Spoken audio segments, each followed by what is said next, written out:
Tomar o seu assento aí, meu irmão, minha irmã. Para você que eu não dei boa noite ainda, boa noite, amém? Para você que eu dei boa noite de novo. Louvado é o nome de Jesus. Glória a Deus. Você que tem a sua Bíblia, irmão, enquanto os irmãos se organizam aí, você pode abrir comigo lá em Neemias, capítulo 9. Neemias, no capítulo 9, no verso 16 em diante.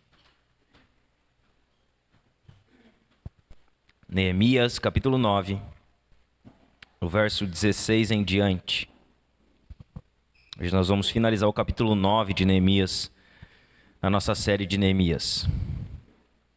O tema da nossa mensagem de hoje é a fidelidade de Deus e a infidelidade do seu povo. Neemias, no capítulo 9, no verso 16. Se você não tiver Bíblia, você já sabe, os irmãos vão projetando os textos aqui para facilitar. Mas você que tem Bíblia, abra ela. Se possível, fique com ela aberta no texto. Neemias, no capítulo 9, amém? Todos encontraram? Acompanhe a leitura comigo, então. Nós vamos ler do verso 16 até o verso 37. Diz assim: Porém eles, os nossos pais, se tornaram arrogantes e teimosos, e não deram ouvidos aos teus mandamentos.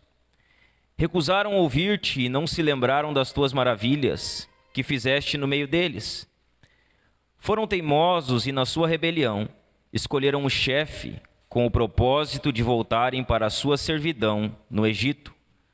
Porém tu, ó Deus perdoador, bondoso e compassivo, tardio em irar-te e grande em bondade, tu não os abandonaste, nem mesmo quando fizeram para si um bezerro de metal fundido e disseram: Este é o seu Deus que o tirou do Egito, e cometeram grandes blasfêmias. Mas tu, pela multidão das tuas misericórdias, não os abandonaste no deserto. A coluna de nuvem nunca se afastou deles durante o dia para os guiar pelo caminho, nem a coluna de fogo durante a noite para iluminar o caminho por onde deviam seguir. E lhes concedeste o teu bom espírito para os ensinar. Não lhes negaste o teu maná para poderem comer. E lhes deste água quando tiveram sede. Durante 40 anos, tu os sustentaste no deserto, e nada lhes faltou. As roupas que eles usavam não envelheceram, e os seus pés não ficaram inchados. Também lhes deste reinos e povos, cujas terras repartiste entre eles. Assim, conquistaram a terra de Seom, rei de Hesbom, e a terra de Og, rei de Bassã. Multiplicaste os seus filhos como as estrelas do céu, e os trouxeste à terra que tinhas prometido aos seus pais, dizendo que nela deveriam entrar. Os filhos deles entraram e tomaram posse da terra.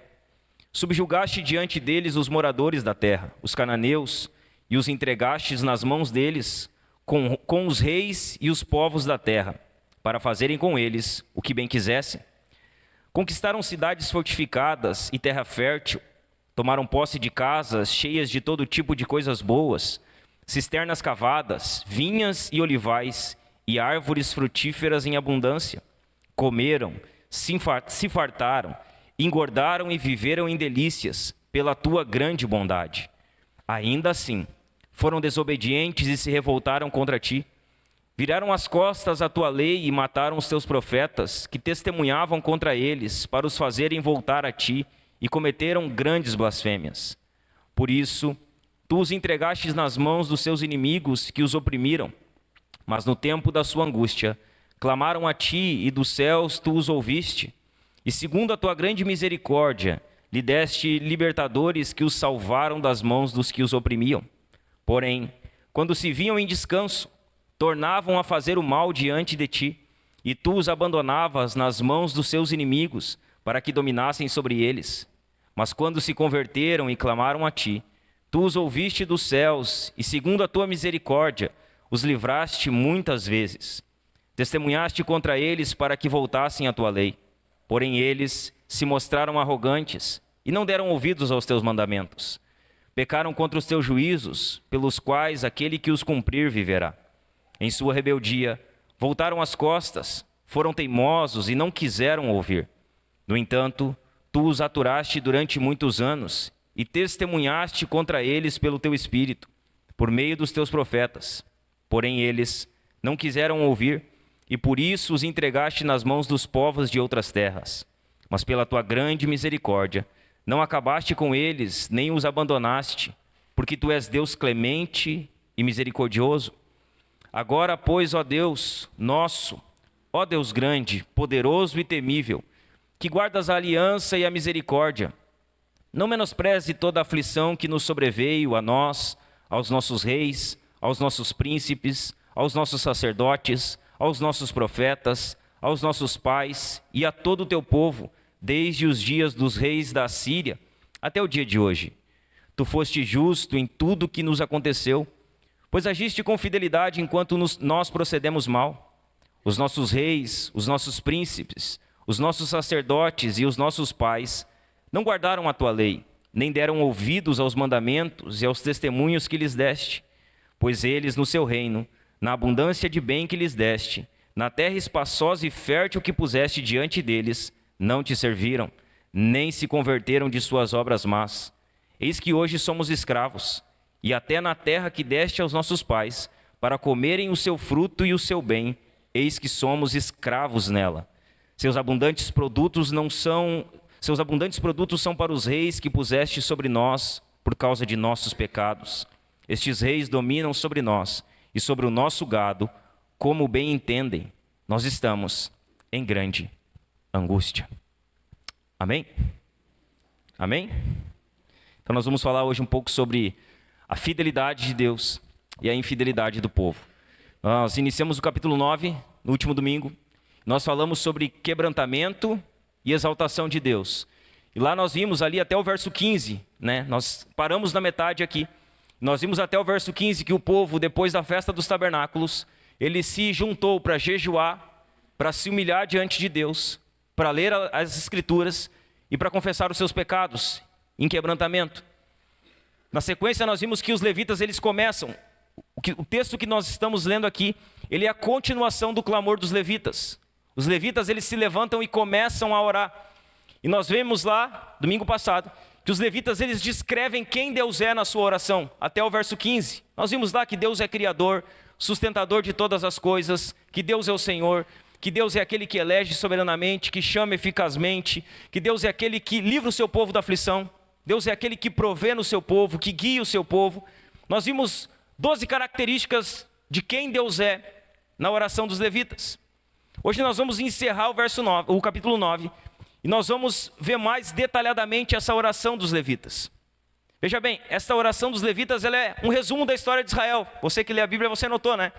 Eles estão falando do povo de Israel, de quando Deus tira eles do Egito e conduz eles durante aqueles 40 anos, da forma que Deus trabalha na vida daquele povo, que Deus cuida daquele povo. É um resumo da história do povo de Israel, desde a sua origem, desde o chamado de Abraão, da eleição de Abraão, até a restauração dos muros. Essa oração deles também é uma demonstração da glória de Deus e da graça de Deus, e também da ingratidão do povo de Deus. Veja bem, irmãos, essa oração dos levitas está registrada aqui, e a gente precisa olhar para ela com mais cuidado.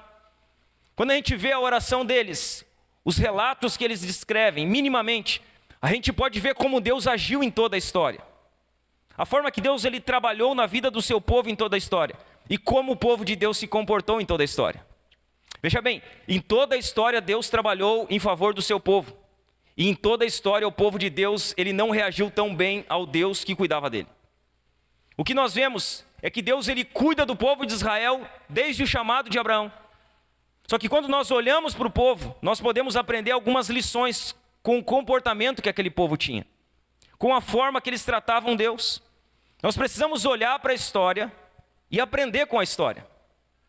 Nós precisamos olhar para o passado e aprender com o passado. Porque senão, irmãos, se a gente não aprender com a história, a gente vai cometer os mesmos erros. Veja bem, a Bíblia está ali e ela nos conta diversos relatos. A Bíblia ela não apaga o pecado de ninguém. Ela nos mostra que Abraão peca, que Davi peca, que Isaac peca, que Jacó peca. Está tudo ali. E a gente precisa olhar para a história do povo de Deus, para como Deus trabalhou, e a gente ver e observar e tentar não cair nos mesmos erros. A gente precisa olhar para a história e não repetir os mesmos erros. Quando Paulo escreve aos Coríntios, preste atenção, Paulo ele escreve muito tempo depois, e ele tá dando instruções para a igreja de Coríntios, em 1 Coríntios. E Paulo fala exatamente disso, exatamente desse texto. O apóstolo Paulo, escrevendo aos Coríntios, ele alerta a igreja de Corinto sobre os erros que o povo de Israel cometeu e que eles não deveriam cometer. Vamos ver esse texto ainda aqui na introdução, aí nós entramos. Põe para nós aqui. Vamos abrir? Eu vou abrir. 1 Coríntios, no capítulo 10, no verso 1. 1 Coríntios, no capítulo 10, no verso 1.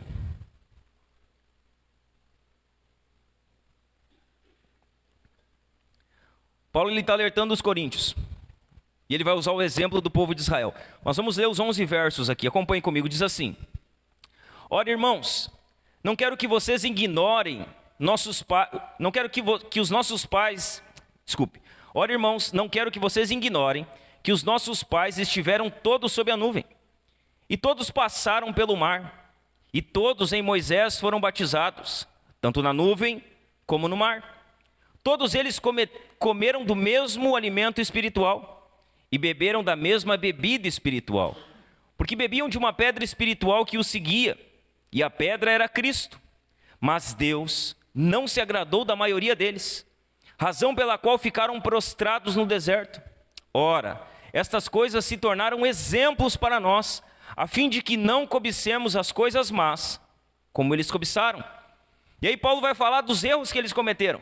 Ele vai dizer assim: não sejam idólatras, como alguns deles foram, conforme está escrito: o povo assentou-se para comer e beber, e levantou-se para se divertir. E não pratiquemos imoralidade, como alguns deles o fizeram, e caíram mortos num só dia, 23.000. Não ponhamos Cristo à prova, como alguns deles fizeram, e foram mortos pelas serpentes.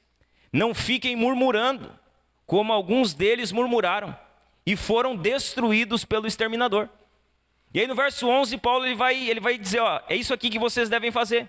Essas coisas aconteceram. Ele está dizendo, isso é verídico, está na história do povo de Deus. Essas coisas aconteceram com eles, para servir de exemplo, e foram escritas como advertência a nós, para que o fim dos tempos, para quem o fim dos tempos é chegado. Então Paulo ele vem instruindo aos coríntios e ele pega o testemunho e o que acontece na história com o povo de Israel. Ele diz, olha, isso está escrito. E nós precisamos olhar porque isso é para nos advertir, para que a gente não caia no mesmo erro deles. É exatamente o que os levitas estão fazendo. Eles estão na cidade, os muros estão restaurados, eles estão orando a Deus, e o que eles estão fazendo? Eles estão lembrando de tudo que Deus fez na história do povo de Israel, e estão lembrando também a forma que o povo de Israel reagiu a tudo o que Deus fez.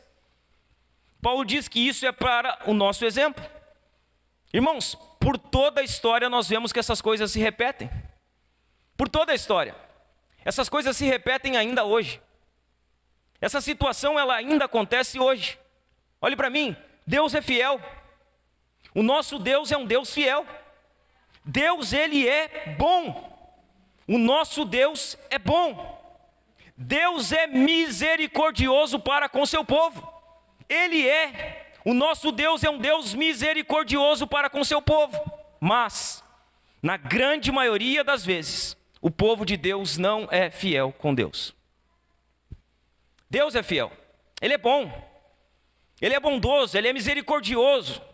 Só que muitas vezes o povo de Deus não responde adequadamente a esse Deus que é fiel, a esse Deus que é bondoso e a esse Deus que é misericordioso. Muitas vezes Deus é fiel, mas nós não somos fiéis a Ele. Eu não estou falando de dinheiro hoje aqui, estou falando de fidelidade a Deus. Estou falando de reverência, de temor, de obediência a Deus. Deus é fiel, Deus é bom, Deus é misericordioso, mas por toda a história, em grande parte do povo, não é fiel a Deus. A gente olha para esse texto, e aqui nós vamos ver três coisas. Esse texto aqui ele pode ser dividido em três assuntos, e é isso que nós vamos fazer. Esse texto está dividido em 3 assuntos, e esses 3 assuntos eles trazem lições pontuais para a nossa vida hoje. Vamos falar de 3 assuntos que esse texto aborda, e esses assuntos são pontuais para nós. O primeiro assunto que esse texto aborda, esse texto fala da bondade de Deus e da ingratidão do povo. O primeiro assunto que esse texto nos traz e que fica claro é que Deus é bom, e que na maioria das vezes o povo de Deus é ingrato. Deus é bom, Ele é bom para com o seu povo, Ele é bom para conosco. Jesus é bom para com a igreja. Deus, Ele é bom, meus irmãos.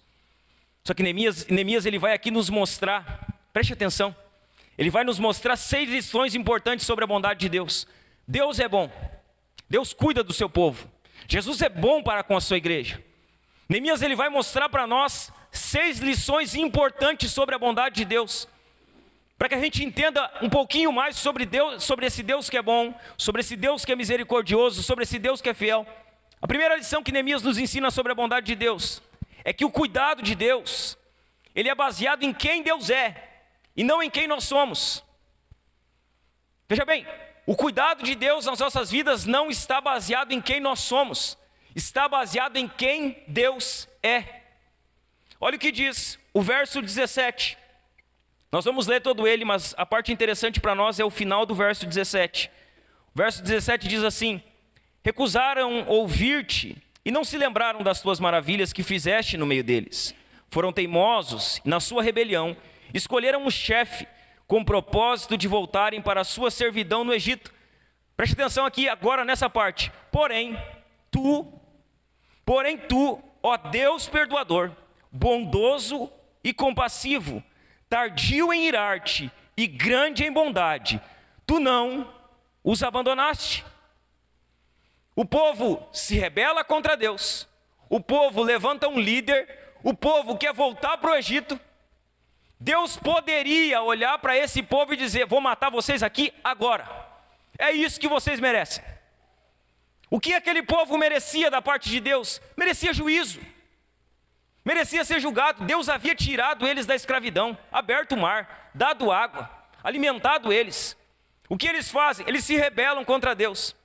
O que Deus faz? Deus ele não abandona o seu povo. Deus ele continua cuidando do seu povo, que é um povo rebelde. Veja bem, irmãos, se Deus nos tratasse como merecemos, nós estaríamos perdidos. Se Deus nos desse o que nós merecemos, nós estaríamos perdidos. Nós estaríamos perdidos, irmãos. Jeremias vai dizer que a causa de nós não sermos consumidos são as misericórdias do Senhor. As misericórdias de Deus são a causa de nós não sermos consumidos, e elas se renovam a cada manhã. Se não fosse a misericórdia de Deus, nós estávamos perdidos, irmão. Se não fosse a graça de Deus sobre a nossa vida, nós estávamos perdidos. Se Deus nos desse o que nós merecemos, nós estaríamos perdidos. Nós somos poupados porque Deus é perdoador. Sabe por que nós somos poupados? Porque o nosso Deus é um Deus perdoador. Ele é um Deus clemente, misericordioso. O nosso Deus é um Deus tardio em se irar, um Deus grande em bondade. E é só por isso que nós estamos aqui. É só por isso que nós não somos consumidos instantaneamente, não é por causa de nós. Veja bem, nós não estamos aqui por causa de nós. O cuidado de Deus não tem a ver com as nossas boas obras ou porque nós somos pessoas legais. Não. O cuidado de Deus está baseado em quem Ele é. O povo de Deus havia se recusado a ouvir a Deus. Eles se esqueceram dos milagres. Se esqueceram que Deus havia aberto o mar. Eles se esqueceram de tudo que Deus havia feito. O povo de Deus havia sido teimoso e rebelde. E mesmo assim Deus não abandona eles, irmãos. Esse é o nosso Deus. O nosso Deus, ele tem um povo que na maioria das vezes é rebelde contra ele. Se rebela contra ele, é teimoso, é de dura cerviz. Não ouve a sua voz, não ouve a sua palavra. Mas ele é tão gracioso, tão amoroso, tão bondoso, que ele não abandona o seu povo. Ele não abandona os seus filhos. Imagina se Deus tivesse dado o que eles mereciam. Imagina. Imagina se Deus desse para nós o que nós merecemos. Você já parou para pensar? Se Deus nos tratasse ou te tratasse como você merece. Se Deus ele desse aquilo que você merece. Nós estávamos totalmente perdidos. não haveria solução para nós, irmãos. Veja bem, a causa do amor de Deus pelo seu povo está nele. Deus nos ama por causa dele, da sua glória, porque ele é amor, não porque nós somos bons. A causa do amor de Deus pelo seu povo está nele mesmo. Deus decidiu amar o seu povo. Ele decidiu amar o seu povo. E aí nós podemos ver o quanto Deus é bom, porque ele decidiu amar pessoas rebeldes como eu e você. Deus, ele decidiu amar pessoas más como eu e você. Ele decidiu amar pessoas teimosas como eu e você. E aí nós podemos ver o quanto Deus é bom, porque mesmo nós sendo pessoas rebeldes, más, pecadoras, ele decidiu nos amar. E o amor de Deus, irmãos, ele é um amor eterno. É um amor imutável. Esse é o amor de Deus é um amor eterno, imutável. Deus não nos ama por quem nós somos. Deus não te ama por quem tu é. Ele não me ama por quem eu sou, veja bem. Deus não nos ama por quem nós somos. Ele nos ama apesar de quem nós somos. É apesar de quem nós somos. É apesar das pessoas más que nós somos, ruins. Não, pastor, eu não sou uma pessoa má, nós somos, irmãos. Na maioria das vezes nós somos rebeldes contra Deus. Na maioria das vezes nós viramos as costas para Deus, como esse povo aqui. Só que Deus decidiu nos amar, apesar de quem nós somos. Apesar das atitudes que temos, da forma que andamos. A bondade de Deus, a primeira lição que Neemias nos ensina sobre a bondade de Deus, é que o cuidado de Deus está baseado em quem Deus é, e não em quem nós somos. A segunda lição sobre a bondade de Deus que Neemias nos ensina, é que a direção de Deus na vida de seu povo, é fruto da sua imensa misericórdia. Olha o que diz o verso 19. Mas tu, pela multidão das tuas misericórdias, não os abandonaste no deserto. A coluna de nuvem nunca se afastou deles durante o dia, para os guiar pelo caminho, nem a coluna de fogo durante a noite, para iluminar o caminho por onde deviam seguir. Veja bem, eles haviam sido rebeldes. Eles haviam, depois nós vamos ler o verso 18, mas o verso 18 está dizendo que eles fizeram um ídolo. Eles fizeram um bezerro de ouro para adorar e dizer que aquele era o Deus que tinha tirado eles do deserto. No verso 19, Neemias aqui está dizendo que pela multidão das misericórdias de Deus, Deus não abandonou eles. Que todo dia, quando eles estavam lá e o sol estava escaldante, tinha uma nuvem, uma coluna de nuvem lá. E que de noite, quando o frio do deserto ele é difícil de suportar, tinha uma coluna de fogo lá.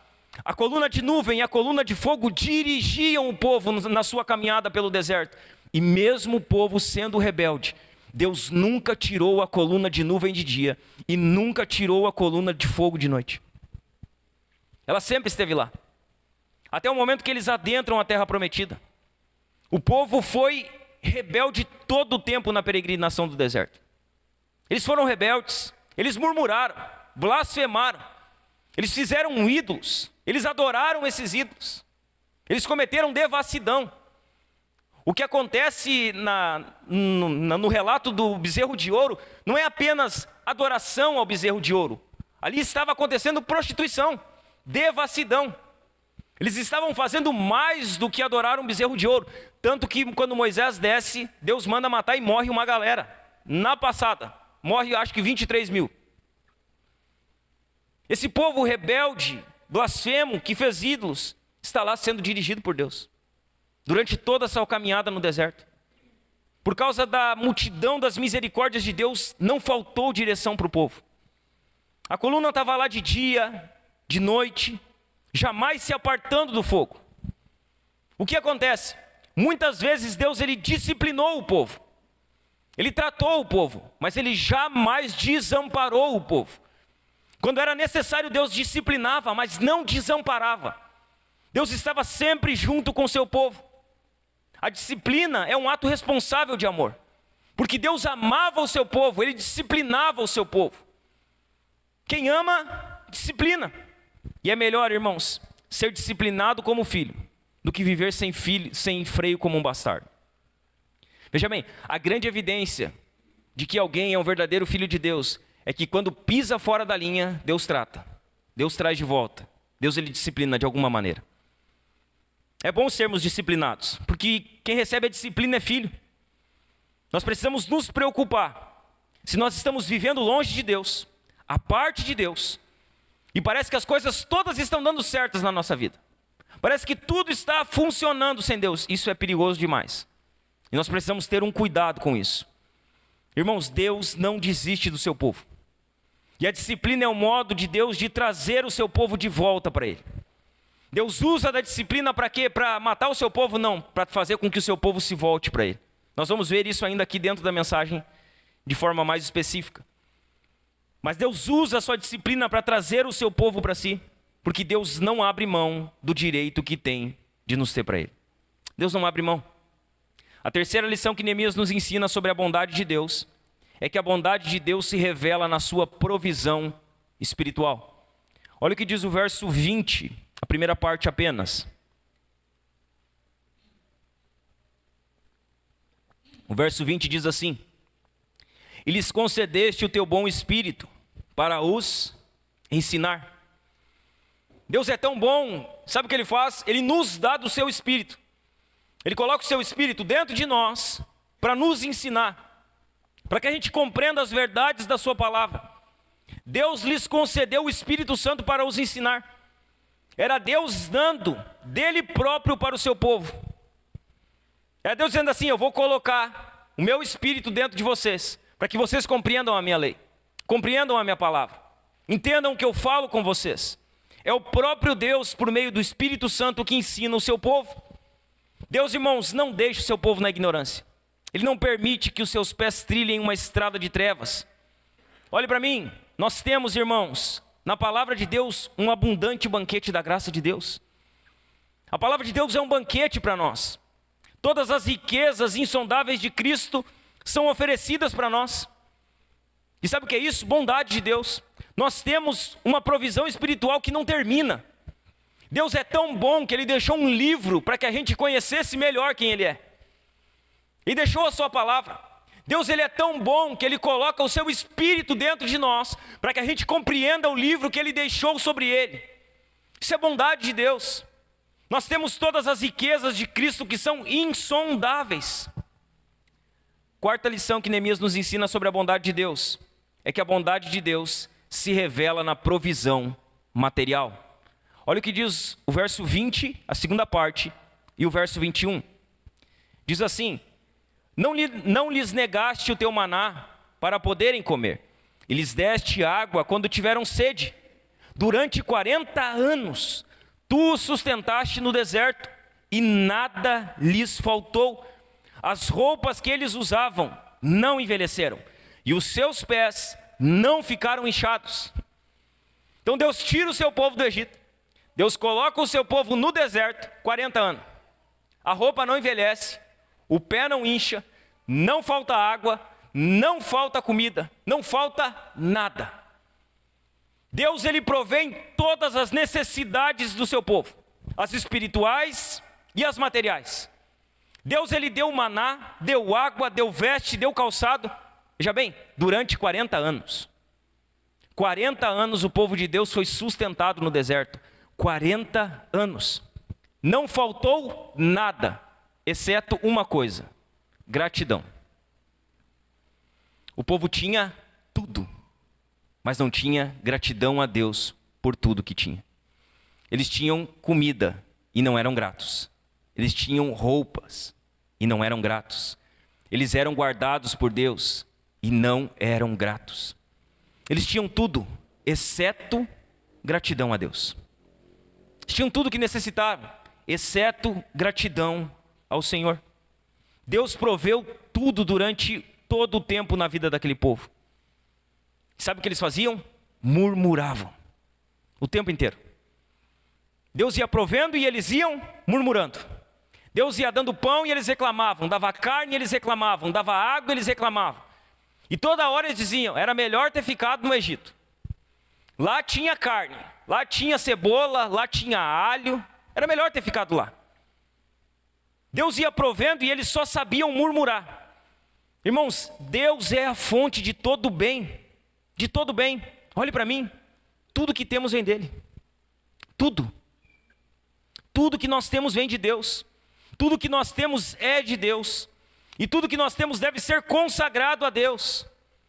Você está aqui E Deus te deu a vida, irmão. Você só está aqui porque Deus te deu a vida. Nós só estamos aqui porque Deus nos deu a vida. Você está aqui, Deus te deu uma família. Deus te deu uma esposa, Deus te deu os filhos, Deus te deu um marido. Foi Deus que deu, Deus te deu a vida, Deus te deu a família. Veja bem, Deus te deu uma casa. Ele te deu um lugar para morar. Deus, Ele te deu uma casa, Deus te deu um carro, tem um carro para dirigir, cara. Deus te deu um carro, te deu uma casa, te deu uma família. Deus te deu dinheiro para você sobreviver. Deus te deu todas as coisas. E você pode estar sentado aí dizendo assim, não foi Deus que me deu, eu que trabalhei para conquistar. Ok, quem te deu saúde para trabalhar? Quem te levanta todo dia de manhã? Quem te coloca de em pé todo dia de manhã? Quem coloca o fôlego nas suas narinas todo dia de manhã? É Deus. Deus nos deu tudo o que temos, irmãos. Tudo que temos vem de Deus. Deus nos deu a vida, nos deu uma família, nos deu um lugar para morar, nos deu um carro, nos deu trabalho, nos deu dinheiro, nos deu o fôlego da vida, nos deu saúde. Todas as coisas que temos vêm de Deus. Todas elas são de Deus.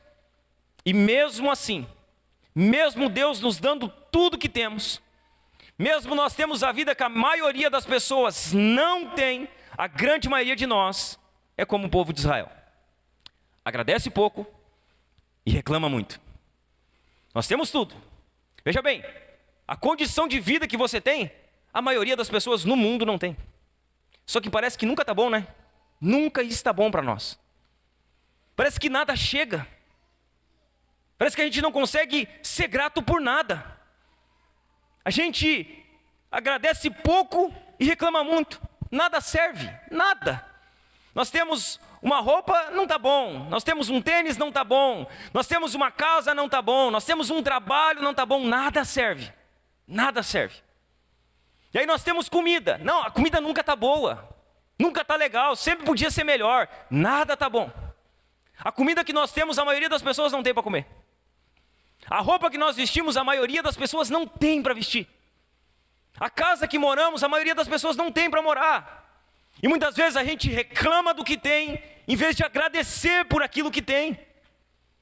A gente tem tudo, e parece que nada está bom, nada serve. Tudo poderia ser melhor. O nome disso é ingratidão. É ingratidão, irmãos. Isso é ser ingrato. Era isso que o povo de Israel era. Eles tinham tudo. Imagina você estar no deserto e Deus te dá tudo. Quando eles tinham sede, saía água da rocha. Chovia pão, chovia carne. A roupa não envelhecia. Imagina você vai lá e compra uma roupa na Nike. Você anda 40 anos com a roupa e a roupa nunca estraga. Era assim. A roupa deles não envelhecia. Eles caminhavam naquele solo e naquele sol escaldante e os pés deles não inchavam e não estava bom. Eles estavam sempre reclamando. Veja bem, pastor, é errado eu querer ter coisa melhor? Não estou falando que é errado você querer ter uma roupa melhor, uma casa melhor, um carro melhor, um trabalho melhor, um salário melhor. Não é sobre isso que eu estou falando. Não estou dizendo que é pecado você querer ter condições melhores. Sabe o que é errado? É você não ser grato por aquilo que você já tem. Isso é errado. Não é errado você buscar uma condição melhor, ter uma vida melhor. Não, isso é bacana. Se você conseguir isso, faça isso. Mas seja grato hoje por aquilo que você tem hoje. Agradeça. Agradeça hoje. Seja grato por aquilo que você já tem na sua mão. Irmão, olhe para mim. Você tem sido grato a Deus por tudo que Ele tem feito na sua vida? Você tem sido grato? Você é grato a Deus por tudo aquilo que Ele tem feito na sua vida? Ou você é daqueles, que nem o povo de Israel, que nada está bom, nada serve, nada te satisfaz, nada está bom para você? Você tem sido grato? Você consegue olhar para a sua vida e dizer obrigado, Deus? Talvez não é isso aqui que eu queria ter, mas eu quero te agradecer por aquilo que eu já tenho. Talvez essa não é a condição que eu quero ter, eu quero chegar mais longe, mas eu quero te agradecer hoje pela condição que eu tenho aqui. Você tem sido grato por tudo que Deus tem feito na sua vida? Ou você nunca está satisfeito com nada? Ou você nunca está satisfeito com a roupa que tem, com a comida que tem, com o trabalho que tem, com a família que tem? Você tem sido grato? Veja bem, é possível achar gratidão na sua vida? É possível? É possível achar gratidão nos seus lábios? É possível É possível conversar com você e dos seus lábios saírem palavras de gratidão? É possível achar gratidão no seu coração? Você é uma pessoa grata a Deus? A bondade de Deus se revela na provisão material de Deus. E Deus provê sempre em todas as nossas necessidades. Nós precisamos ser mais gratos. Nós precisamos ter um coração mais agradecido a Deus. Quinta lição sobre a bondade de Deus que Neemias nos ensina é que a bondade de Deus se revela na família. Veja bem, a bondade de Deus se revela na família. Olha o que diz o verso 23.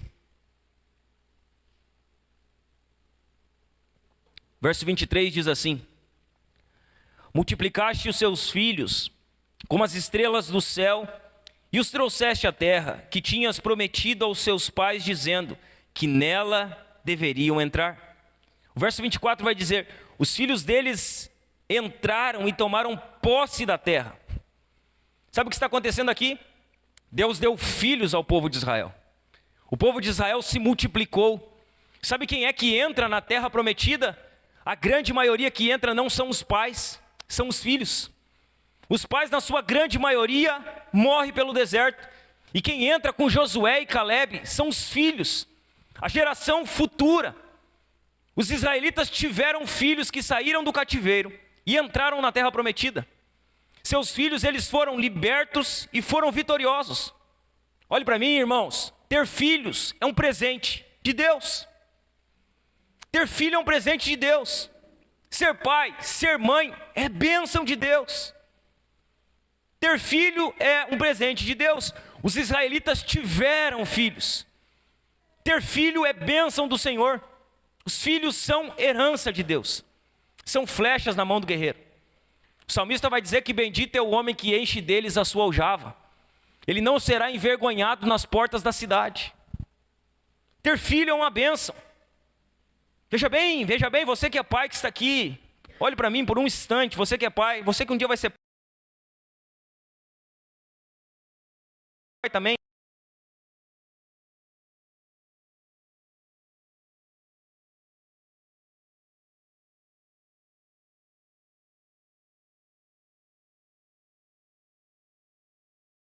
Bom, é os nossos filhos. Essa é a maior herança que temos. Então olhe para mim, você que é pai e mãe, invista mais tempo nos seus filhos do que na busca por bens materiais. Invista mais tempo. Invista mais tempo nos seus filhos. Às vezes a gente está correndo atrás de coisas materiais, e não estou dizendo que isso é errado, estou dizendo que muitas vezes a gente deixa os nossos filhos para correr atrás de coisas materiais. Invista mais tempo nos seus filhos. Dê mais importância ao relacionamento com os seus filhos do que a busca demasiada de coisas materiais. Valorize seus filhos. Eles são uma bênção de Deus para a sua vida. Eles são uma bênção de Deus para a sua família. Eles são uma bênção de Deus para você. Valorize eles. Se relacione com eles. Seus filhos vão crescer. Você que é pai, seus filhos vão crescer. Rapidinho. Passa muito rápido para quem é pai. Quando a gente menos espera, os nossos filhos estão grandes. Foi. Já não estão mais com a gente, já não querem mais ficar com a gente. Caso, vão embora, vão fazer a família deles. E aí depois que eles estão grandes, não adianta chorar. Ah, meu filho, nananã. A gente teve 18 anos para ficar com eles, para gastar tempo com eles, para se relacionar com eles. E aí depois que eles casam, a gente quer lamentar o leite derramado por não ter se relacionado com eles. Passe tempo com eles. Eles vão crescer. Nossos filhos vão crescer. E você está tendo a oportunidade de viver momentos únicos com seus filhos. Você é pai, você está tendo a oportunidade de viver momentos únicos com seus filhos. Momentos que vão ficar marcados, vão ficar na memória deles, no coração deles. Eles vão se lembrar, eles vão crescer e vão se lembrar dos momentos que você esteve com ele. Dos momentos que você dedicou a eles. Então invista tempo neles. Gaste tempo com eles. Eu vi uma foto essa semana, ontem ou hoje, uma lembrança do Facebook. Cara, eu vi a Júlia, o Thiago, e tinha mais uns 2, 3. Eles eram do tamanho um pouquinho maior que a Esther. E já estão tudo grande. A Júlia já está grande, o Thiago já está grande, o Arthur já está grande. Tinha umas outras 2, 3 crianças também já estão grandes. Só que aquela foto parece que foi ontem que a gente estava lá. Eles cresceram. Eles vão crescer rápido. E nós que somos pais precisamos investir tempo com eles. Sabe, criar memórias com eles. A bondade de Deus se revela na família. Deus é bondoso, Ele nos deu uma família. Deus, Ele é bondoso, Ele nos deu filhos. Deus é bom, irmãos. Isso é bondade de Deus para nós. Nós precisamos desfrutar disso. Sexta lição sobre a bondade de Deus que Neemias nos ensina é que a bondade de Deus se revela na herança imerecida. Olha o que diz o verso 22. Nós vamos ler o 22, o 24 e o 25. O 22 diz assim: também lhes deste reinos e povos, cujas terras repartiste entre eles. Assim, conquistaram a terra de Seom, rei de Hesbom, e a terra de Og, rei de Bassã. No verso 24 e 25 diz assim: os filhos deles entraram e tomaram posse da terra.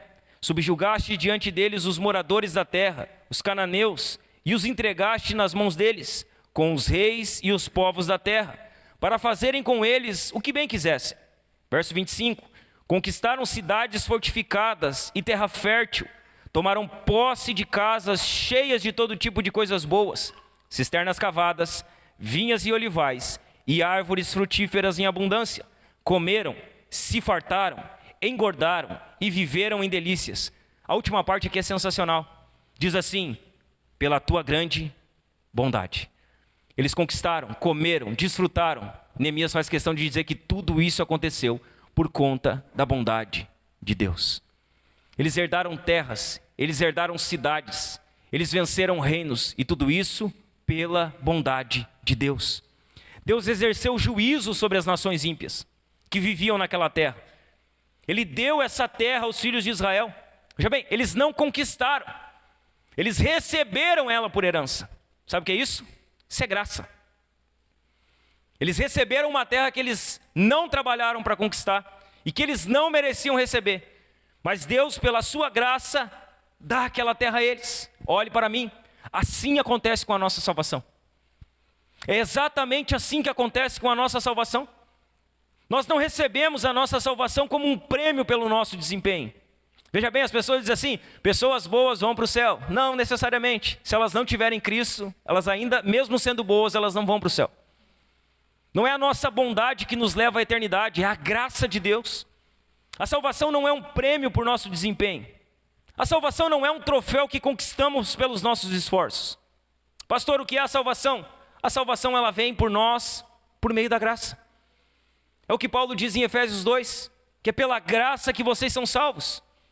O livro de Jonas vai dizer que do Senhor vem a salvação, do Senhor, e não dos nossos esforços e méritos. Vem do Senhor. Isso é graça, irmãos. Isso é a graça de Deus, a graça de um Deus que é bondoso para com o seu povo. Neemias nos mostra que Deus é bom. Sabe o que ele nos mostra ainda aqui nesse ponto? Que mesmo Deus sendo bom, o povo de Deus é ingrato a Ele. Neemias, ele vai continuar aqui e vai passar da bondade de Deus para a ingratidão do povo. Mesmo Deus sendo bondoso, o povo era desobediente e ingrato a Deus. E aqui nós vamos ver 4 aspectos da ingratidão do povo. O povo é ingrato. Neemias nos mostra 4 aspectos da ingratidão. O primeiro deles, a desobediência do povo passa pela desobediência à palavra de Deus. Por que o povo era rebelde? Por que o povo era ingrato? Porque não obedecia à lei do Senhor. Olha o que diz o verso 16. Diz assim: porém eles, os nossos pais, se tornaram arrogantes e teimosos e não deram ouvidos aos teus mandamentos. Não deram ouvidos à lei de Deus. Deus havia abençoado o povo. Sabe qual a reação do povo às bênçãos de Deus? Soberba, dura cerviz, desobediência ostensiva à palavra de Deus. Deus havia libertado o povo do cativeiro, livrado eles do inimigo. Deus havia dirigido eles do deserto. Sabe o que o povo faz? O povo despreza a palavra de Deus. Essa é a reação do povo às bênçãos. Deus faz tudo e eles reagem da forma errada. Desprezam a palavra. Reagem às bênçãos da maneira errada. Irmãos, quando Deus abençoa você, porque eu creio que Ele abençoa você, seguidamente. Quando as bênçãos de Deus vêm sobre a sua vida, como você reage a elas? Como tem sido a sua reação? O povo de Israel se reagiu às bênçãos com rebeldia, com dura serviço, com soberba, se afastando de Deus. Quando Deus te abençoa, de que forma você reage? As bênçãos de Deus trazem você mais para perto de Deus, ou as bênçãos de Deus muitas vezes afastam você de Deus? De que forma você reage às bênçãos de Deus?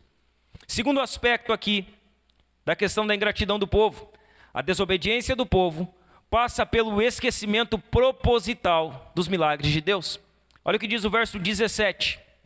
Na primeira parte diz assim: recusaram ouvir-te e não se lembraram das tuas palavras, das tuas maravilhas que fizeste no meio deles.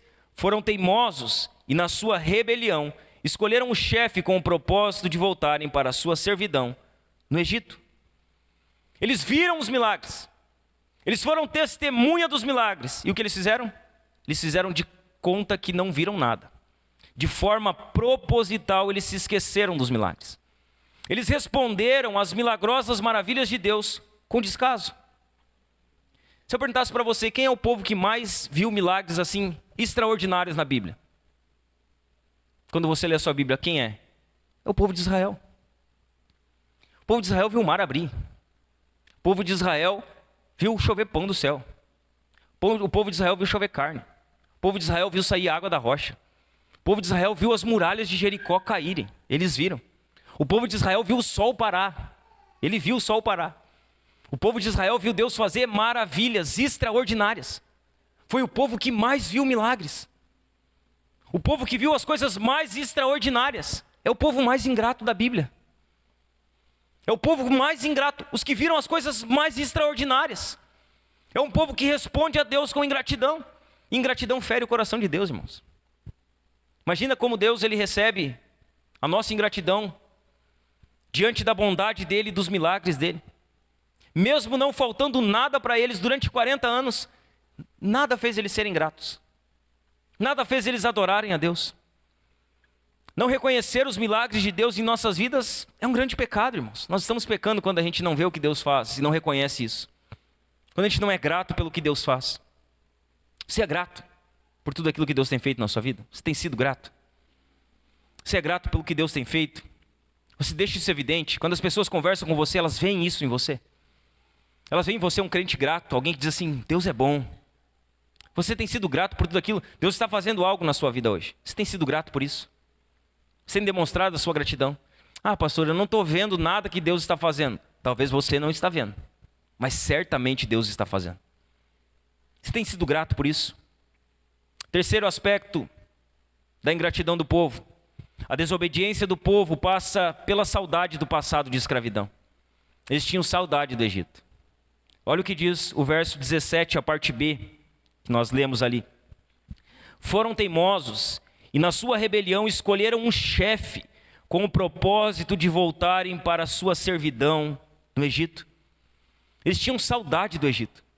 Eles mal tinham saído, mal tinham atravessado o Mar Vermelho e já queriam voltar para o Egito. Já estavam bravos com Moisés. Quando eles estão diante do mar, eles estão lá dizendo, esse Moisés tirou a gente lá do Egito para morrer aqui diante de Faraó nesse mar. Seria melhor a gente ter ficado lá. Eles tinham saudades do Egito. Eles tinham vontade de voltar para o Egito. O povo estava cansado de Deus. Eles haviam cansado de ser um povo separado. O que eles fazem? Se rebelam, eles buscam um líder para conduzir eles de volta para o Egito. Olhe para mim, todas as vezes que você estiver inclinado a voltar ao mundo, olhe para mim, todas as vezes, que no seu coração der aquela balançadinha assim de, que vontade de voltar lá. Pode ter certeza que você vai encontrar pessoas no caminho para te conduzirem para lá. Pode ter certeza. Toda vez que seu coração chacoalhar para você voltar para as velhas práticas, para voltar para o pecado, para voltar para a velha vida, saiba que vai ter alguém que vai se levantar e vai estar nesse caminho para trilhar esse caminho com você. Aqueles que dizem assim, esses são os meus verdadeiros amigos, eles sempre estão comigo. Pode ter certeza. Aquele povo no coração já tinha voltado para o Egito. No coração eles já tinham voltado para o Egito. Eles haviam saído do Egito, mas o Egito morava dentro do coração deles. Habitava dentro do coração deles. Muitas pessoas estão na igreja, mas o coração delas não está mais. Muitas pessoas, elas dizem estar em Cristo, mas o seu coração está longe de Jesus. Muitos até deixaram pecados para trás, mas sabe, ainda tem a saudade das cebolas do Egito. Ainda tem as saudades dos alhos do Egito. Quarto aspecto da ingratidão do povo de Deus. A desobediência do povo passa pela apostasia da adoração. Olha o que diz o verso 18. Nem mesmo quando fizeram para si um bezerro de metal fundido e disseram, Este é o seu Deus que o tirou do Egito, e cometeram grandes blasfêmias. Quando Moisés está lá no monte, 40 dias, orando a Deus, Deus está dando as tábuas da lei para Moisés. O povo começa a achar que Moisés está demorando demais. Então eles chamam Arão, irmão de Moisés. Arão pega todos os pendentes das orelhas deles, joga no fogo, e lá sai um burril. Sai um bicho lá, um bezerro de ouro. E aí Arão, irmão de Moisés, ele diz: eis aí o Deus que tirou vocês do Egito. E o povo começa a adorar aquela imagem, a se prostrar àquela imagem e a celebrar diante daquela imagem. Lá no Monte Sinai, o povo havia trocado Deus por um ídolo feito por mãos humanas. Era um ídolo feito pelas próprias mãos humanas. Olhe para mim, irmãos, nos nossos dias, Deus tem sido trocado por ídolos, que na maioria das vezes, eles não são imagens criadas por mãos humanas, mas que eles roubaram o coração do povo de Deus, que eles ocuparam o lugar de Deus no coração do povo. Veja bem, a gente liga a idolatria muito ao catolicismo, porque os católicos eles adoram imagem, só que veja bem, a idolatria não está ligada apenas à imagem. O que é um ídolo? É tudo aquilo que rouba o lugar de Deus na sua vida. Veja bem, toda vez que o primeiro mandamento é quebrado, ali é a idolatria. Qual que é o primeiro mandamento? Amarás o Senhor teu Deus de toda a tua alma, de toda a tua força, de todo o teu coração, de todo o teu entendimento. Toda vez que Deus não é amado dessa forma, outra coisa está sendo amada. Isso se configura idolatria. A idolatria, ela é mais real do que nós imaginamos. Um ídolo é tudo aquilo que você não vive sem. Sabe? Timothy Keller diz isso. No livro Deuses Falsos ele diz: o que é um ídolo? Um ídolo é tudo aquilo que você não vive sem ele. Sabe aquilo que você diz: sem isso eu não vivo? Bezerro de ouro. É um ídolo. Não, sem isso a minha vida perde todo sentido. Idolatria. E muitas vezes isso não é algo palpável. Não é uma imagem. Não é um santo, não é uma santa, não é nada que você pode tocar. Mas é algo que tomou o lugar de Deus no seu coração. A idolatria, irmãos, é muito mais comum do que imaginamos. Sabe quais são os ídolos que mais ocupam o coração do povo hoje? Ídolos invisíveis. Ídolos que foram entronizados no coração das pessoas. Veja bem, irmãos, ídolos que têm roubado a adoração que deveria ser somente a Deus. Eu vou dar exemplos de idolatria muito clara no nosso tempo. Você quer ver um exemplo mais claro de idolatria hoje? Idolatria política. Idolatria a líderes políticos. Tem os caras que são idólatra do Bolsonaro, e tem os caras que são idólatra do Lula. E a idolatria.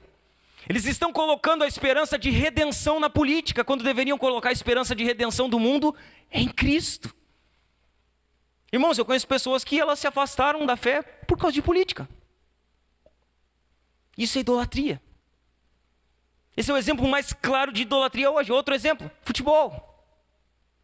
Time de futebol. É idolatria, irmãos. Eu sou gremista, a gente sabe que tem gente gosta de futebol, joga futebol, assiste futebol. Só que a gente tem que cuidar para que essas coisas elas não ocupem o lugar de Deus na nossa vida. Elas não sejam entronizadas e roubem a adoração que é a Deus. Outro exemplo de idolatria, relacionamento. As pessoas começam a se relacionar e aí o relacionamento não dá certo. Né? Os jovens principalmente, né, começam a namorar, querem ter um relacionamento, aí acontece de não dar certo. Aí parece que a vida acabou. Por quê? Porque estão adorando o futuro cônjuge, ou adorando o futuro marido, quando deveriam adorar primeiramente a Deus. Idolatria. Outro ídolo invisível, dinheiro. A Bíblia diz que avareza é idolatria. O dinheiro é um ídolo invisível. Sabe o que João Calvino diz? Que o coração do ser humano é uma máquina de fabricar ídolos. Deixa eu deixar isso mais claro para você. Conhecer política não é pecado. Olhar futebol não é o problema. Você querer se relacionar com outras pessoas não é o problema. Ter dinheiro não é o problema. Todas essas coisas são boas. Só que o nosso coração é tão pecaminoso que ele pega coisas que são boas e transforma ela em más. Ele pega coisas que deveriam servir para nossa alegria e desfrute e faz com que isso se torne um Deus na nossa vida. E é aí que está o problema. A idolatria é muito mais comum do que nós imaginamos. Veja bem, a idolatria é um pecado que ofende a espiritualidade e a santidade de Deus. A idolatria despreza a Deus e afronta a sua natureza.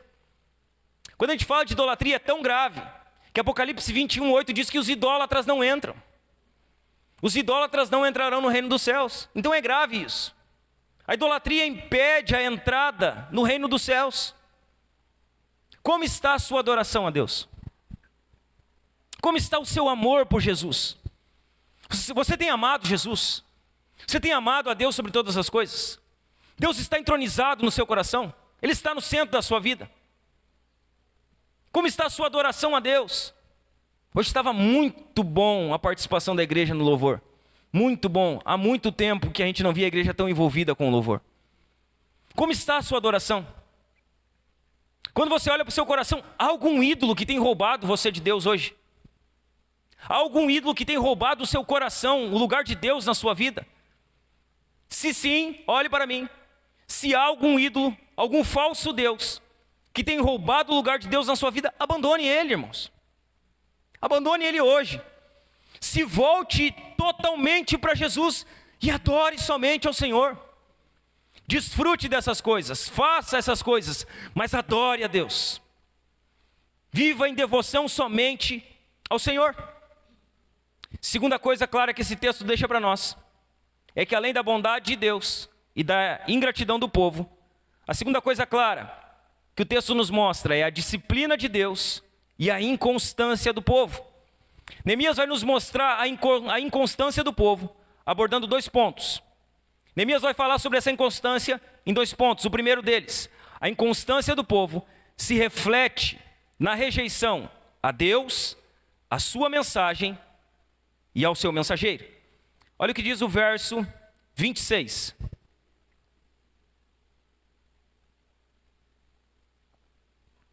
Verso 26 diz assim: ainda assim, foram desobedientes e se revoltaram contra ti. Viraram as costas à tua lei e mataram os teus profetas, que testemunhavam contra eles para os fazerem voltar a ti, e cometeram grandes blasfêmias. Eles desobedecem a Deus, viram as costas para a lei e matam os profetas. Ou seja, onde está a inconstância do povo? Ela está refletida na rejeição a Deus, na rejeição à mensagem e na rejeição ao mensageiro.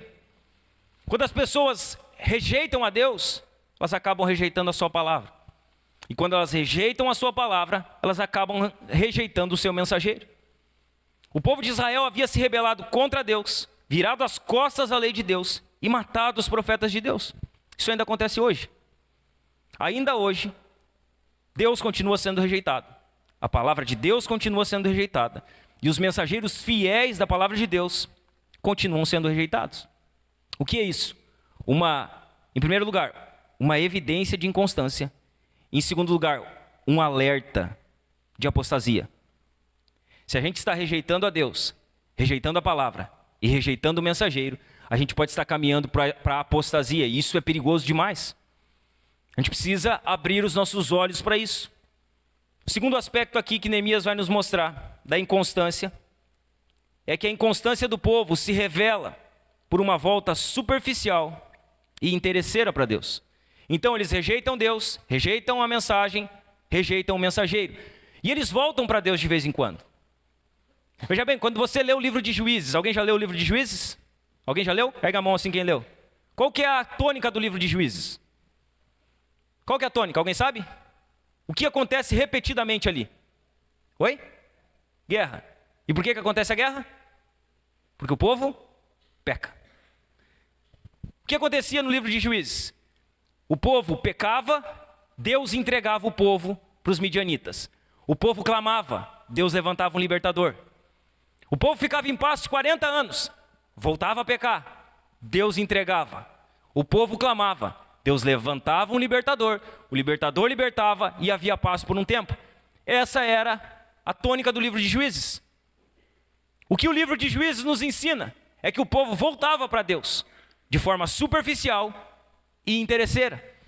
Eles só buscavam a Deus quando estavam passando por problemas. Só quando as coisas estavam difíceis.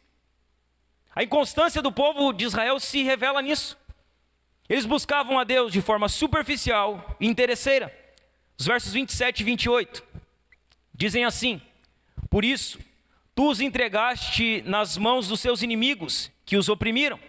Mas no tempo da sua angústia, clamaram a ti, e do céu tu os ouviste. E segundo a tua grande misericórdia, lhe deste libertadores, que os salvaram das mãos dos que os oprimiam. Porém, quando se viam em descanso, tornavam a fazer o mal diante de ti, e tu os abandonavas nas mãos dos seus inimigos, para que dominassem sobre eles. Mas quando se converteram e clamaram a ti, tu os ouviste dos céus, e segundo a tua misericórdia, os livraste muitas vezes. Esse aqui é o relato do livro de Juízes. É exatamente isso aqui que acontece frequentemente no livro de Juízes. E é ali que Deus levanta Otiniel, é ali que Deus levanta Eude, é ali que Deus levanta lá o famoso aquele que faz prova com Deus, agora me fugiu o nome dele, alguém sabe aí? Ninguém vai lembrar agora, né? É aqui que Deus levanta Sansão, mas tem um outro que me fugiu o nome aqui, é um personagem bem conhecido. Ele faz prova, né? Bota na chuva, bota no sereno, não acontece nada. Me fugiu o nome dele aqui. Mas é nesse contexto. O povo peca, abandona, Deus levanta um libertador. O povo busca Deus quando está passando por problema. O povo buscava a Deus de forma sincera somente quando estava em apuros. Eles oravam somente quando tinha problema. Quando não estava tudo certo, não ora. Eles jejuavam somente quando tinha problema. Quando não tinha problema, para que jejuar? Eles buscavam a Deus não por causa de Deus, mas para Deus tirar eles da aflição. Somente isso. Essa era uma volta superficial e interesseira. Quando tudo se acalmava, eles esqueciam de Deus e seguiam suas vidas. Era assim que acontecia. Deus era visto apenas como um instrumento para satisfazer as vontades deles. Deus não era o prazer das suas vidas. Olhe para mim, irmãos. Nós não podemos buscar Deus apenas quando estamos em apuros. Nós não podemos. Nós não podemos nos derramar diante de Deus somente quando nós precisamos que Deus resolva uma causa urgente nossa. Isso é buscar a Deus de forma interesseira e superficial. Nós não podemos ir a Deus somente quando nós precisamos que Deus faça algo na sua vida. As pessoas muitas vezes elas enfrentam uma enfermidade. Então elas buscam a Deus, buscam a Deus, buscam a Deus de forma fervorosa. Deus cura elas. Deus cura elas e algumas delas vão e nunca mais voltam à igreja. Algumas pessoas elas estão passando por problemas na sua vida, na família. Então elas vêm para a igreja, elas conhecem a Deus, elas buscam a Deus e Deus faz. Na medida que Deus faz, algumas delas abandonam a Deus. As pessoas vêm para a igreja, elas estão quebradas financeiramente. Então elas buscam a Deus, elas conhecem a palavra de Deus, elas obedecem a Deus e Deus restaura. Algumas delas abandonam a Deus, viram as costas e voltam a viver a sua vida normalmente. Nós não podemos viver dessa forma. Nós não podemos buscar a Deus apenas pelas necessidades. Isso demonstra que a gente não conhece de fato quem Deus é. Irmão, se relacionar com Deus de forma interesseira é um erro total. Deus ele precisa ser o prazer da nossa vida. Sabe, se relacionar com Deus precisa ser o prazer da nossa vida, o deleite da nossa vida. Falei sobre isso aqui sexta-feira na reunião de homens. Quando foi a última vez que você teve prazer em quem Deus é? Que você chorou diante de Deus, agradecendo por quem Deus é, pela salvação, pela graça, pela misericórdia dEle. Deus precisa ser o prazer das nossas vidas, não o realizador das nossas vontades. O povo era inconstante. O que Deus fazia? Disciplinava. Por causa da inconstância, Deus exercia disciplina. E a maneira de Deus trazer o povo de volta para Ele era disciplinando.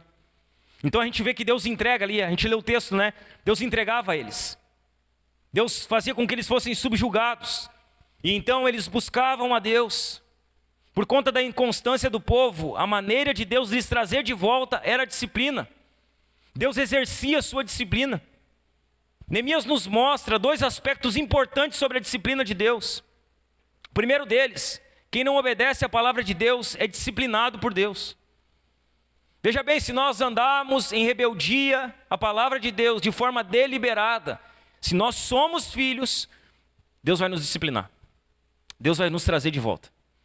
Deus ele vai trabalhar na nossa vida. É isso que ele fez com o povo. O povo se afastava, ele entregava. O povo buscava, ele restaurava. Nós lemos isso nos versos 27, nos versos 28, no verso 30 diz assim: no entanto, tu os aturaste durante muitos anos, e testemunhaste contra eles pelo teu Espírito, por meio dos teus profetas. Porém, eles não quiseram ouvir, e por isso os entregaste nas mãos dos povos de outras terras. Deus entregava o povo como uma forma de disciplina. Veja bem, quem não escuta a voz do amor, vai experimentar a vara da disciplina. Então veja bem, Deus está falando. Ele está falando aqui hoje. Ele está falando todo domingo quando nós nos reunimos. Deus está falando, está nos chamando ao arrependimento. Está pedindo para que a gente alinhe a nossa vida, para que a gente obedeça a sua palavra. E a pregação e o ensino da palavra é a voz de amor de Deus, dizendo, conserte a sua vida, ajeite o que precisa ser ajeitado, obedeça a minha palavra. Deus está nos chamando em amor pela sua palavra. Quando nós endurecemos o nosso coração para isso, Deus ele usa a vara da disciplina para nós. Ele nos disciplina. Israel havia sido entregue à Assíria. Deus entregou eles à Assíria. Ele entregou Judá à Babilônia. Você lembra que Judá vai escravo na Babilônia, Sadraque, Mesaque, Abidnego, Daniel e toda a turma? Isso era juízo de Deus por conta da idolatria do povo. Deus entregou eles. Agora, o remanescente de Judá está sendo dominado. Veja bem, eles estão em Israel. Há um remanescente que voltou da Babilônia, só que agora a Média Pérsia, o rei da Média Pérsia, domina sobre eles. Eles eram escravos na terra deles. E isso era a disciplina de Deus. Quem faz tudo isso? O próprio Deus. Deus entregou eles. Foi Deus que entregou eles nas mãos dos assírios, de Nabucodonosor, que entregou eles nas mãos de Dário. Foi Deus que entregou eles nas mãos de Ciro, de Artaxerxes, que aqui era o rei. É Deus que entregou eles. Os pecados de Israel haviam sido tão abomináveis para Deus que ele decidiu discipliná-los, levando eles para longe da sua terra. Eles foram derrotados pelos seus pecados e não pela força do inimigo. O problema não era Nabucodonosor, o problema era o coração deles que estava longe de Deus. Para Deus tratar o coração, Deus entregou eles nas mãos de Nabucodonosor. Irmãos, a disciplina de Deus foi e é um ato de amor responsável de Deus. Segundo ponto aqui sobre a questão da disciplina. Primeiro deles, quem não obedece à palavra de Deus é disciplinado por Deus, amém? Segundo ponto, quem se volta para Deus em arrependimento sempre é perdoado. E isso é muito bom de nós ouvirmos. Veja bem, Deus ele disciplina o seu povo, disciplina, só que a disciplina tem um objetivo, arrependimento. Deus não disciplina para matar ninguém, para judiar ninguém, para fazer mal a alguém. Deus ele tem um propósito com a disciplina, arrependimento. Ele disciplina para que haja arrependimento. E sempre que o povo de Deus se arrepende, Deus perdoa. Então a disciplina ela tem um propósito. E sempre que as pessoas se voltam para Deus em arrependimento, elas são perdoadas. Irmãos, na hora da angústia, quando o povo clamava ao Senhor, Ele ouvia o povo, perdoava o povo e enviava um libertador. Sempre. Deus, pelas suas misericórdias, livrou o povo muitas vezes. Nós lemos no versículo 30 que Ele aturou o povo por muitos anos. Mas Ele não acabou com o povo. Antes Ele guarda aquele povo, Ele preserva aquele povo. Olhe para mim, a disciplina de Deus é uma prova real do seu amor. Sabe por que Deus disciplina os seus filhos? Porque Ele ama os seus filhos. E Ele não permitirá com que nem um dos seus filhos se perca. Veja bem, se você é uma ovelha de Jesus, você pode ter uma certeza, você não se perderá. Se você se afastar, tenha certeza, Jesus vai trazer você de volta. Ele pode trazer você de uma forma muito tranquila, mas Ele pode trazer você de uma forma muito difícil. A disciplina, ela tem níveis, irmãos. E Deus ele pode começar nos disciplinando e nós podemos estar com o coração endurecido. E eu sempre digo isso, Deus ele vai até as últimas consequências para trazer os seus filhos de volta para Ele. Vamos ler um texto muito importante sobre isso, Hebreus 12. Põe para nós aqui.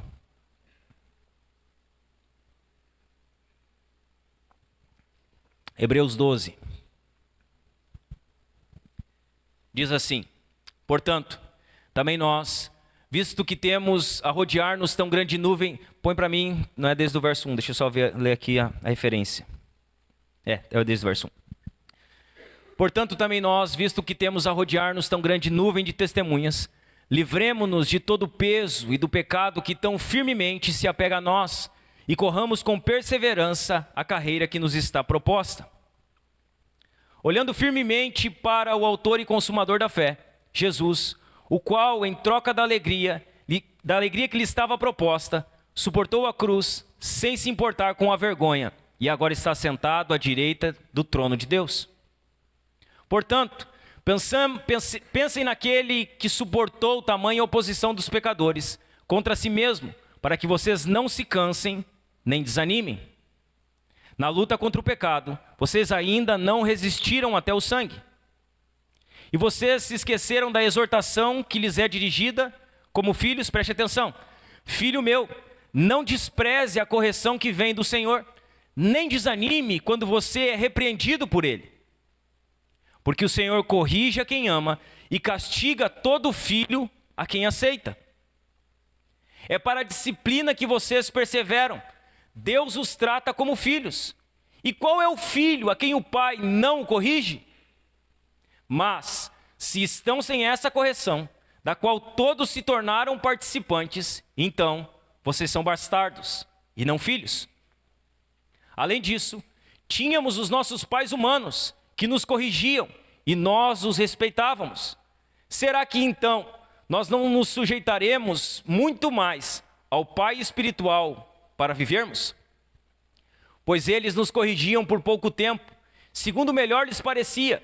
Deus, porém, nos disciplina para o nosso próprio bem, a fim de sermos participantes da sua santidade. Na verdade, toda disciplina, ao ser aplicada, não parece ser motivo de alegria, mas de tristeza. Porém, mais tarde, produz fruto pacífico aos que têm sido por ela exercitados, fruto de justiça. Então, o que Deus faz com seus filhos?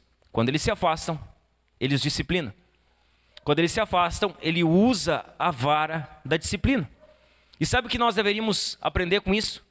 Nós deveríamos aprender a ser gratos. Nós deveríamos olhar para Deus, olhar para a disciplina de Deus e ser grato a Deus, por Ele nos amar tanto e não permitir que a gente fique que nem filho mimado. Sabe filho mimado? Deus ele não mima os seus filhos. Ele não deixa com que seus filhos vivam em pecado sem nenhum incômodo. Nenhuma disciplina, irmãos, ela é boa. É bom ser disciplinado? Não é bom. Mas toda disciplina é benéfica para a nossa fé. Terceira coisa clara nesse texto. A primeira, a bondade de Deus e a ingratidão do povo. A segunda, a inconstância do povo e a disciplina de Deus. A terceira e última, a justiça de Deus e o clamor do povo por misericórdia. Neemias, ele é enfático quando trata da questão da justiça de Deus.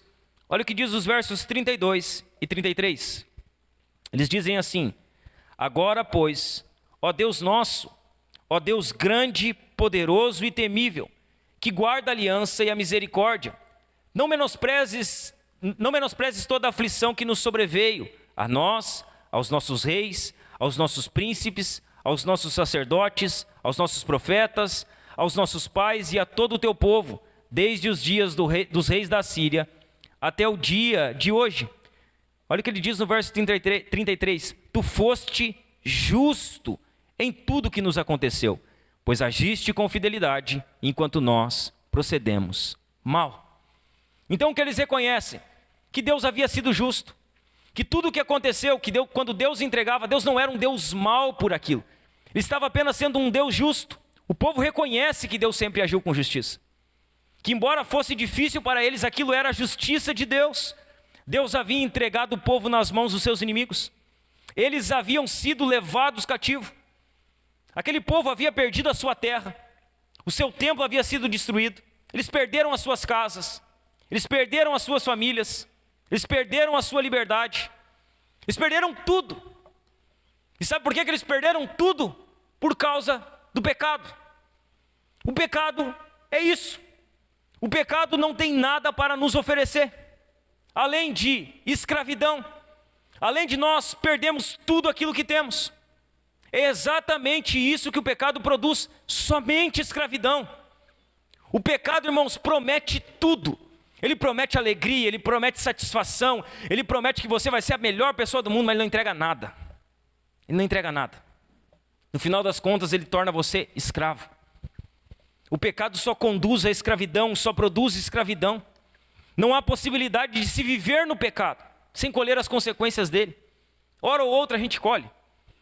Se a gente peca deliberadamente, sem arrependimento, a gente vai colher o fruto disso. A gente vai colher as consequências disso. Aonde o pecado reina, irmãos, há somente fraqueza, somente aflição, somente tristeza.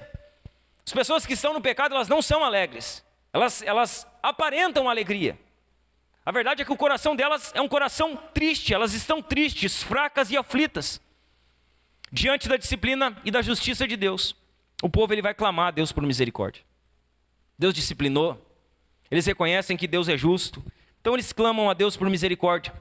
E esse clamor aqui ele é manifesto de várias formas. A primeira delas, a primeira forma que o clamor deles é manifesto é que eles reconhecem tardiamente quem Deus é. Olha o que diz o verso... Não, nem vamos ler que é o do 32 ao 37, é um resumo. O que eles vão fazer do verso 32 ao verso 37? Eles vão reconhecer quem Deus é.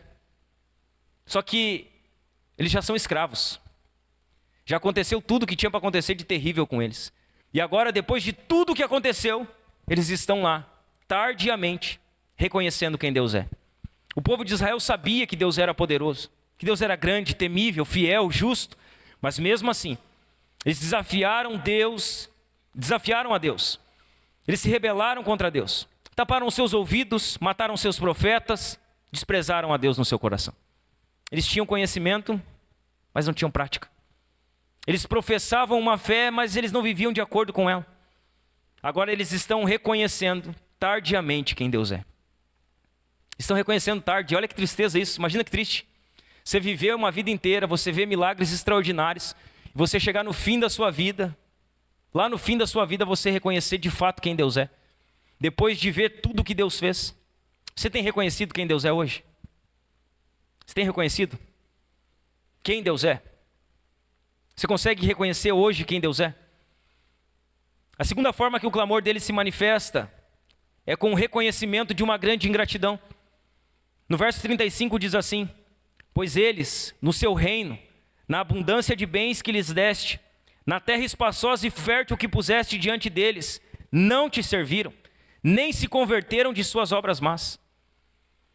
Eles estão ali dizendo, olha, eles tiveram tudo, eles ganharam uma terra, eles não precisaram, eles foram tremendamente abençoados, só que eles foram ingratos.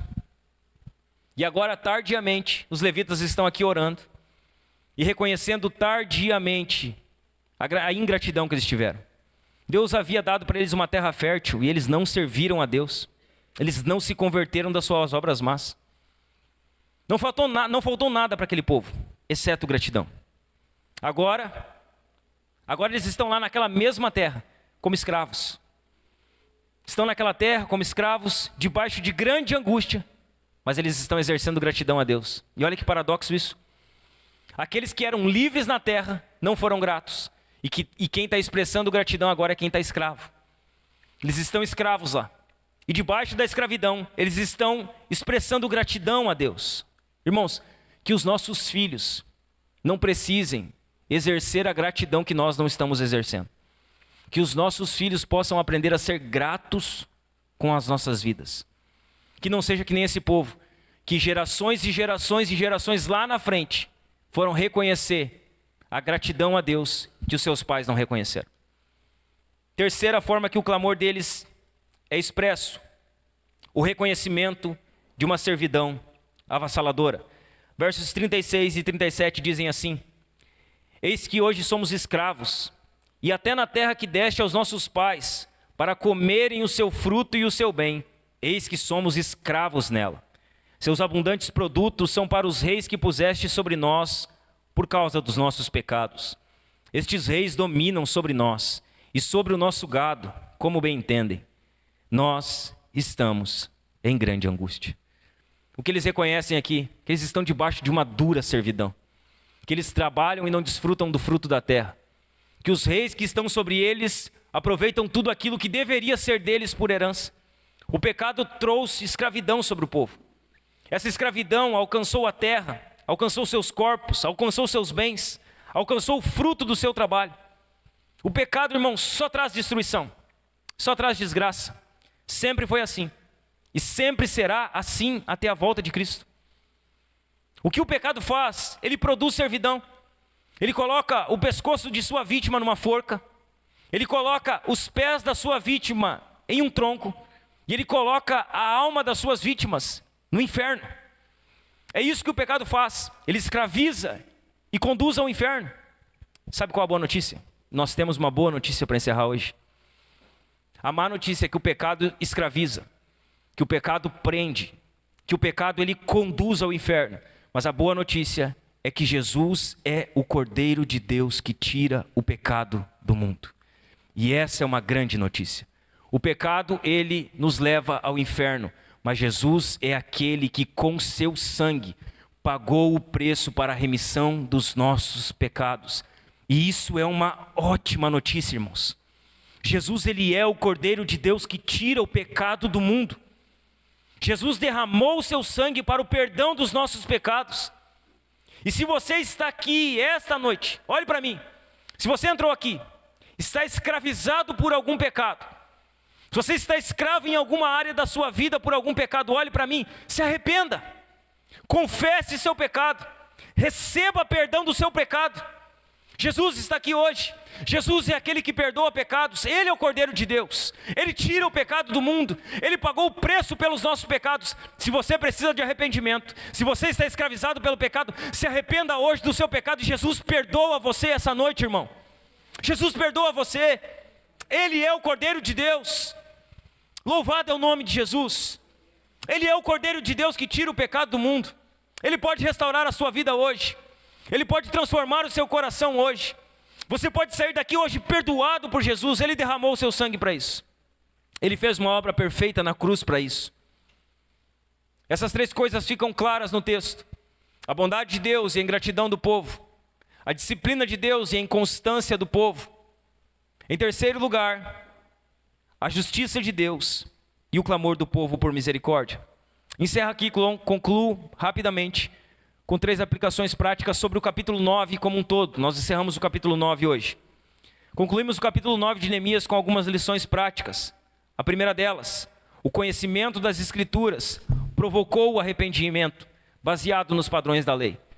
O povo clamou pela lei. Esdras trouxe a lei de volta. Esdras leu a lei o dia inteiro. O povo se arrependeu dos seus pecados, chorou pelos seus pecados. O povo, ele ouve a lei, compreende a palavra, se arrepende dos pecados que estavam cometendo. Isso tudo com base na lei. Irmãos, a falta de arrependimento é proporcional à ignorância da palavra de Deus. Segunda lição prática que nós podemos aprender aqui: o conhecimento das Escrituras provocou uma nova esperança, baseada nas promessas da lei. O arrependimento, irmãos, sempre leva a uma nova esperança.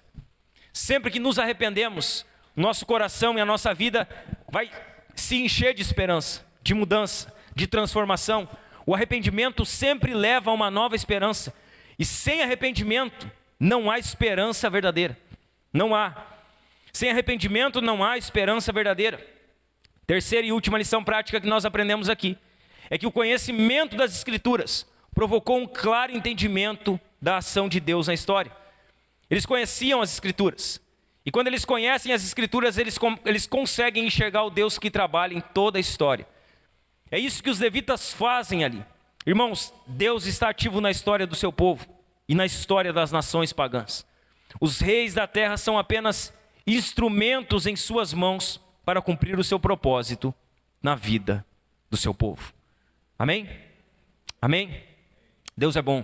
Que a gente possa sair daqui hoje despertado ou desafiado para viver uma vida de maior gratidão. Que a gente saia daqui despertado e desafiado para fugir do pecado. Para que Deus ele não precise nos disciplinar. Para que a gente consiga trilhar um caminho constante de adoração e de louvor ao nosso Deus. Vamos nos colocar de pé?